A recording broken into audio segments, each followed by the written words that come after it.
The research station orbiting Kepler 442b hummed with the usual cacophony of scientific equipment and recycled air systems. Daniel adjusted his neural interface headset, reviewing the data streaming from the planet's surface. 3 months into the diplomatic mission, and they were no closer to understanding the Azurian culture than when they'd arrived. "Dr. Daniel, we have an incoming shuttle," the communications officer announced. "Single passenger, Azurian diplomatic envoy." Daniel's stomach tightened. The Azurians were notoriously strict about protocol. One wrong gesture could derail years of negotiation. Earth needed the mineral resources from Kepler 442b, and the Azurians held all the cards.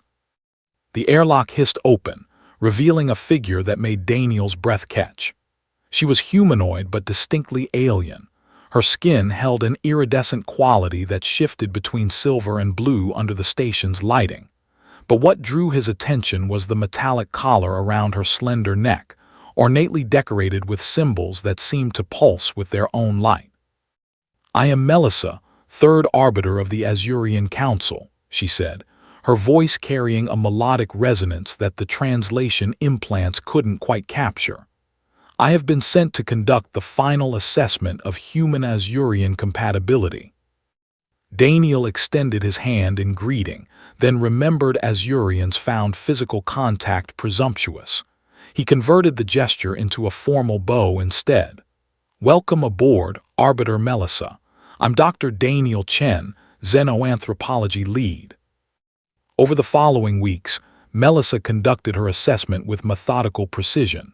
She observed everything: how humans interacted, resolved conflicts, celebrated achievements. Daniel found himself assigned as her primary liaison, explaining Earth customs while trying to decipher Azurian ones.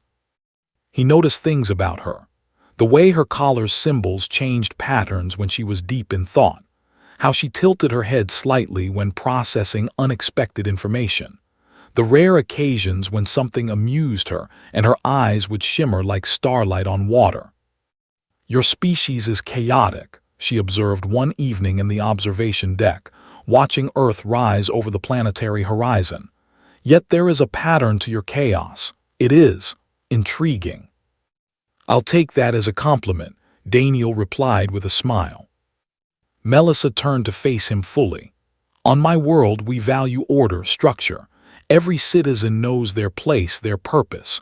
This collar," she touched the metallic band at her throat, "it identifies my rank, my genetic lineage, my bonding status." "Bonding status?" Daniel asked, curiosity overriding diplomatic caution. "I am unbonded, free to choose, though my choices are limited by protocol and social standing." Something in her voice suggested this wasn't as simple as she made it sound. On Azuria, removing another's collar is the highest form of intimacy. It is done only by life bond partners or, in extreme cases, by those granted the authority to strip rank. The conversation shifted to safer topics, but Daniel couldn't shake the melancholy he detected in her words. The crisis came during a routine survey mission to the planet's surface. Daniel and Melissa were examining crystalline formations in one of the equatorial canyons when the ground trembled. What began as a minor seismic event cascaded into something far worse. "Cave in," Daniel shouted, grabbing Melissa's arm, protocol be damned, and pulling her toward the shuttle. But they were too slow. A massive crystal spire collapsed, blocking their path. Smaller debris rained down around them. They scrambled into a narrow fissure in the canyon wall, barely avoiding being crushed. The ground continued to shake for what felt like hours but was probably only minutes. When silence finally returned, they were trapped in near-total darkness, their only light coming from Melissa's collar and Daniel's emergency beacon. "The shuttle's emergency signal is active," Daniel confirmed, checking his comm device. "Rescue team will reach us in approximately 8 hours. Are you injured?" "Minor abrasions," Melissa replied, her composure remarkable given the circumstances. But then Daniel heard it, a slight wheeze in her breathing. Your breathing sounds labored. Let me check. Do not. Her voice was sharp. The collar's medical sensors indicate compromised respiratory function. The impact damaged one of my breathing passages. It will manage. But as an hour passed, her condition deteriorated. The wheeze became a struggle. Her iridescent skin dulled to a grayish hue. Melissa, what can I do? Nothing, she gasped. The collar monitors, regulates, but damage prevents proper function. Irony, yes, the thing that defines me now kills me. Daniel's mind raced through his xenobiology training. The collar wasn't just decorative.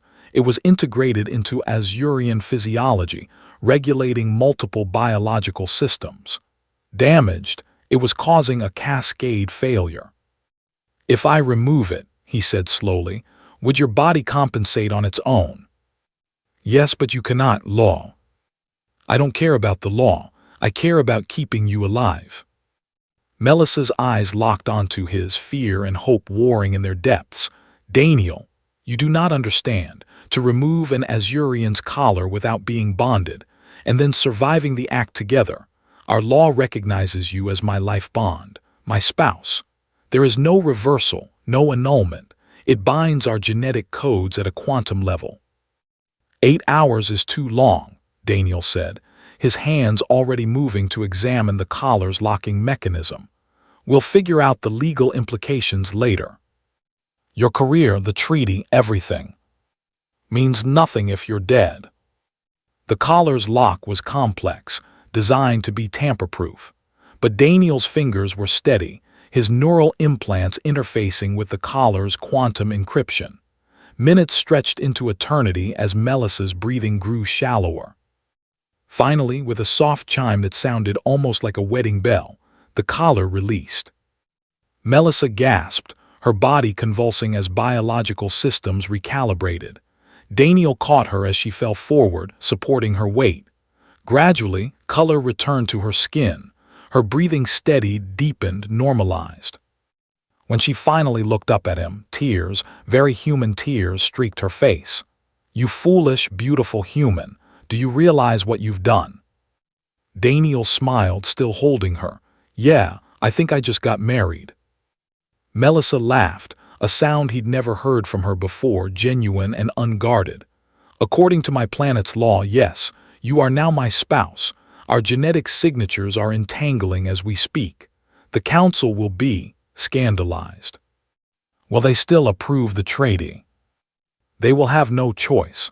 A bond between species will force them to acknowledge humans as equals. You have just changed everything, Daniel Chen. I was just trying to save your life. I know. She reached up, touching his face with her bare hand, the first time she'd initiated physical contact. That is why it worked. True bonds cannot be forced. They must be chosen in the moment when nothing else matters. When the rescue team arrived 6 hours later, they found Daniel and Melissa sitting close together, her head resting on his shoulder, the discarded collar lying between them like a bridge between two worlds. The treaty negotiations took on an entirely new dimension after that, and Daniel discovered that accidental marriages, even across species, sometimes turned out to be exactly what both parties needed.